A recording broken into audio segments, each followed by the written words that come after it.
পৃথিবীর সবচেয়ে নির্যাতিত এবং অবহেলিত জাতি হিসেবে ফিলিস্তিন সবার কাছেই পরিচিত। তবে এই ফিলিস্তিন একসময় বর্বর ইসরায়েলকে নিজ দেশে জায়গা দিয়েছিল। তারপরেই ঘটে বিপত্তি।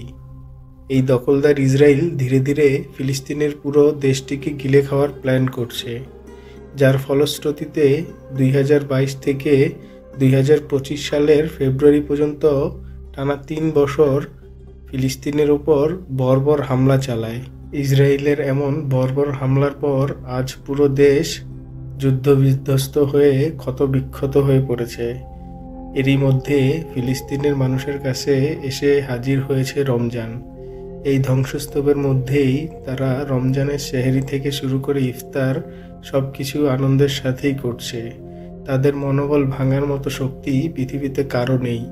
এসব ধ্বংসস্তূপের মধ্যেও তারা রমজানের আনন্দ একে অপরের সাথে ভাগ করে নিচ্ছে।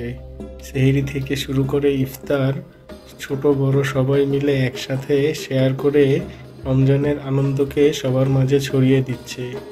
এছাড়া এই ধ্বংসস্তূপের মধ্যে থেকেও একে অপরকে সাহায্য করছে। বিভিন্ন প্রতিষ্ঠান থেকে তাদের জন্য সাহায্য পাঠানো হচ্ছে, আর সেই সাহায্য দিয়ে নিজেদের মধ্যে ভাগাভাগি করে কোনো রকম তারা দিন কাটাচ্ছে। তারা এক অনিশ্চিত জীবনের দিকে চলে যাচ্ছে। তারা নিজেরাও জানে না তাদের ভবিষ্যৎ কী। এই ফিলিস্তিনে যুদ্ধ আবার শুরু হবে কি না, বা এই যুদ্ধের শেষ কোথায়, তারা সেটি জানেও না। তবে তারা সবসময় প্রার্থনা করে তারা যেন সবসময় আগের মতো স্বাভাবিক জীবনে ফিরতে পারে।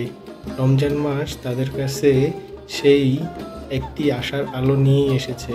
বন্ধুরা, ভিডিওটি ভালো লাগলে একটি লাইক দিয়ে দিন, আর এমন ভিডিও দেখতে চ্যানেলটি সাবস্ক্রাইব করে দিন।